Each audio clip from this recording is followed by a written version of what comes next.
Trump just signed an executive order to fast-track the approval of psychedelics because Joe Rogan told him to.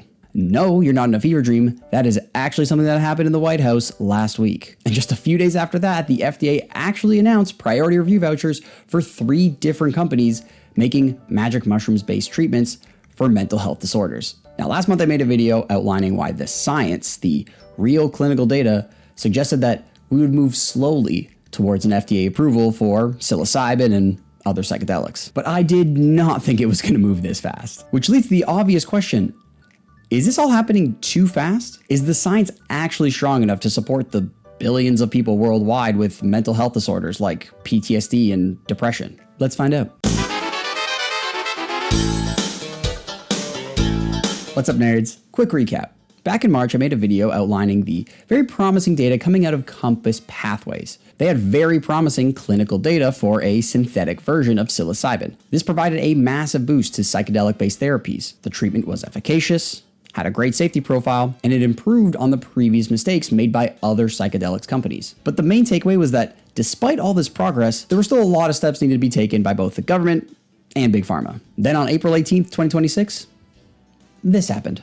The current president of the United States, flanked by a podcaster and current anti-vaxxer/HHS secretary, signing an executive order that is pro-psychedelics. I swear to God, we live in a simulation. And at first, experts thought that this executive order was mostly symbolic, a way to let the FDA and the DEA know that decriminalizing and pro-clinicalizing psychedelic treatments was a top priority. But then a week later, the FDA followed up with something concrete. They announced a priority review voucher for 3 psychedelic drugs: psilocybin, Methylone, and Ibogaine. More on those drugs in a second, but this decision is massive. The companies who receive these vouchers have their drugs reviewed by the FDA up to 10 months faster. That's the cogs in the bureaucratic machine moving. But here's where things get complicated. If you're keeping track, this is the same administration and the same FDA that has cut billions of dollars in NIH research funding, laid off significant numbers of FDA staff that are in charge of reviewing these applications, has consistently gone against their own advice when reviewing drug applications, completely disregarded the standard approval processes in order to push their own agenda. Clearly, there are a whole lot of reasons to not trust this version of the FDA. You know things are bad when even the Reddit nerds are skeptical about it? I'm all for this, even though I don't trust the FDA to not put their fingers on the scale. More useful if they hadn't gutted the research sector. Where's the money coming from? Great question, Dr. Finger69. To understand what's happening, we have to dive into how exactly an executive order can influence the drug approval process.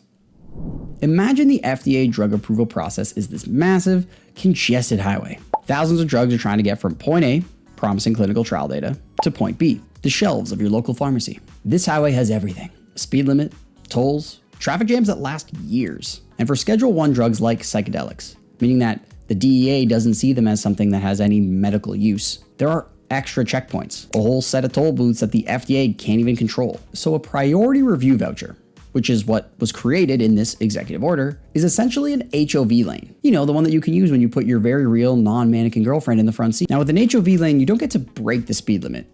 You can't skip any checkpoints, and you definitely can't skip the DEA toll booth. But you can scoot around a significant amount of traffic. Scooting around traffic can net pharma companies up to $100 million. And that's just if these vouchers are sold on the market. That doesn't even include the sunk costs and time of getting stuck in traffic. So in this case, it's a very strong financial incentive for companies to invest in developing a psychedelic treatment. Okay, so what about these 3 drugs that got these priority review voucher express lanes? Psilocybin, Methylone, and Ibogaine. We'll dive right into all of them, but if I could summarize all of them in 3 words, it would be effective, safe, and chemistry. You know, there's 3 drugs, so I really want to do a 3 thing, but I don't know anymore. Let's start with psilocybin. You know this one because it's by far the most popular psychedelic, and likely the one that your favorite movie stars trip absolute nutsack off of. The chemical structure of psilocybin is very similar to serotonin. Same indole ring, with slight differences in other side groups. As you may have guessed, this means that psilocybin can bind to the same receptors in your neurons that serotonin does. Known as 5-HT receptors, binding initiates the biochemical cascade that leads to positive feelings of happiness, empathy. But psilocybin is more potent and does something a little extra. It also increases neuroplasticity, or makes sure that neurons from different parts of the brain start communicating with each other. And in people with depression, the brain activity in those parts of the brain increases and therefore reduces the relative activity of the parts of the brain that yield depressive thoughts or depressive symptoms. And as several clinical trials will show, this all happens after just a single dose. Psilocybin is clearly the furthest ahead on this drug approval highway. There's already a significant amount of supporting data. Next, we have Methylone. This one's flying a little under the radar, although it probably shouldn't be. Methylone is a synthetic cathinone, and as you can see here, has almost an identical chemical structure and mechanism of action as MDMA, which you Fredigan enjoyers may know as Molly. It boosts the release of happy time neurotransmitters like serotonin, dopamine, and norepinephrine into the synapse, the space between two different neurons. Simultaneously, methylone blocks the reuptake into the presynaptic neuron. In practical terms, there are higher concentrations of happy guy molecules that are ready to be taken up by the next neuron without going into the previous neuron, which, like psilocybin, more rapidly propagates that happy guy signal, which leads to the same feelings of intense empathy that MDMA provides. This is equally good at helping you make new friends at a rave while being a promising PTSD treatment, because it gives people the ability to revisit traumatic memories without being overwhelmed by them. But there are some significant differences that make methylone a much better clinical candidate than MDMA. Methylone has practically no effect on 5-HT2A receptors, which is the subset of receptors involved in hallucinating. Methylone also acts quicker, is less intense, and lasts for a short amount of time. Together, these qualities make methylone much easier to administer and much more difficult for patients to abuse the high that they would otherwise get with MDMA. Also, a couple years back, this company, Lykos Therapeutics, tried to give straight MDMA to people with PTSD, and they were absolutely tripping balls, so the FDA didn't love that. And finally, the new kid on the block that's catching everyone's eye. Ibogaine is an indole alkali derived from the bark of the Tabernanthe iboga plant. It's often referred to as Noribogaine, the primary molecule that it becomes after being processed in the liver, so for today I'll be using those interchangeably. What's important to note is that chemically, it's not a traditional psychedelic. Rather than targeting 5-HT2 receptors like psilocybin and methylone, it primarily affects G protein-coupled receptors involved in the opioid pathways and inhibits serotonin and dopamine reuptake. I need to emphasize just how preliminary these data are. No major health agency around the world has been able to run a well-designed clinical study to test its efficacy. More on that later, but for now, let's focus on the sick, nasty data that we do have. A single 30-hour Ibogaine experience eliminated the onset of acute opioid withdrawal symptoms. Army veterans saw an over 80% reduction in PTSD symptoms. We also can't ignore the anecdotal evidence. Many US Army veterans have stated the positive impact that Ibogaine has had on their life. It cured their PTSD, TBI, and addiction to pain pills and alcohol. But they mentioned the struggles of having to go to other countries in order to get this treatment. This is obviously a huge barrier for access that, to them, quite literally changed their lives. That said, there are still many issues with Ibogaine, namely cardiac toxicity. Ibogaine causes something called QT prolongation, a delay in the heart's electrical repolarization, the reset your heart does between beats. When that delay gets too long, it can trigger an arrhythmia that can be fatal. Think of it this way. Your heart is like a drummer keeping time for your entire cardiovascular system. He's neither rushing nor dragging. Ibogaine is like someone throwing a cymbal at the drummer's head. Sure, he can dodge it and recover to stay on beat, but sometimes he doesn't. In fact, in many small clinical trials, a single low dose of Ibogaine caused an almost immediate heart attack in patients that had no previous heart issues.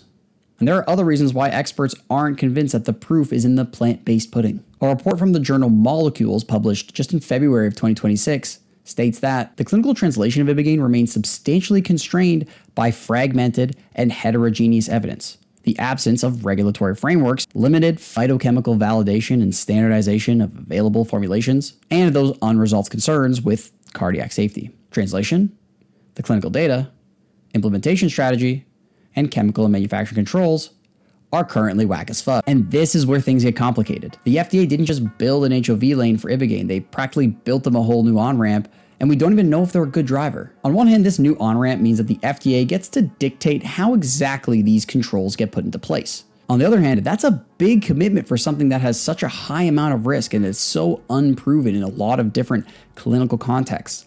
One that could be putting patient lives, veteran lives, at risk. Why not invest the time and money into something that's lower risk? Well, it's because of Joe Rogan. The sole reason it is getting this priority review voucher is because Joe Rogan texted Trump about the potential benefits of Ibogaine, to which Trump immediately said, "Sounds great. Do you want FDA approval? Let's do it." Can't be serious, dude. Like, I have no doubt that psychedelics have massive potential for treating PTSD and various forms of depression, but there's no way that a mostly unknown drug should be getting this type of preferential treatment because a bald man texted an orange man, neither of which know shit about drug development, about getting this approved. It all just sets a dangerous precedent. You will get your drug approved if you're in with the president.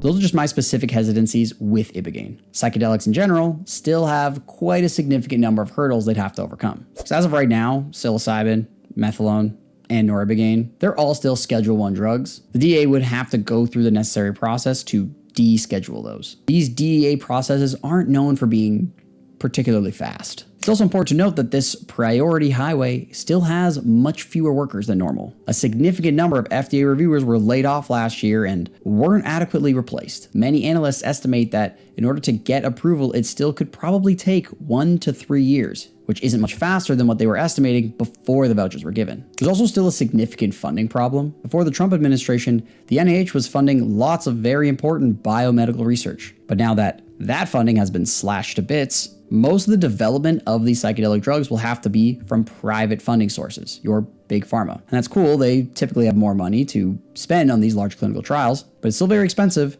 And that also means that we're not going to necessarily get the most innovative treatments, just the ones that are the most commercially viable.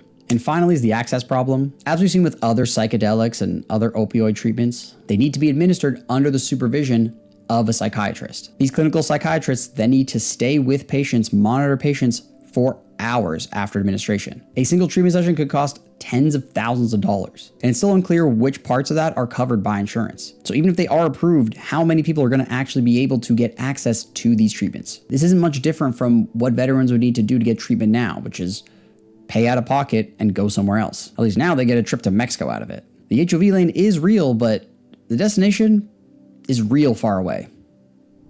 Taking all of this into account, there is no doubt in my mind that there is a real promise for psychedelics treatments. They will come sooner than we probably expect. I agree exactly with Kat Packer from the Drug Policy Alliance, so rather than hearing me try and stumble through my own words, here's theirs. Faster review and expanded research can be positive, but only if they're paired with rigorous evidence, strong patient protections, and a broader public health approach. While these substances hold promise, they are not a panacea. And here's where I want to hear from you. Do you think this is all just political theater? Is this all just a bunch of nonsense? What else do you need to see in order to be convinced that psychedelics are the way of the future? Now, if you think you need to learn a little more before you make your decision, I recommend clicking on this video, where I dive into the science of psychedelics and how promising that initial clinical trial data is. And don't forget to subscribe for more videos in the world of drug discovery. Not just psychedelics, by the way. But that's all for me today. Thank you all for stopping by, and you stay classy, nerds.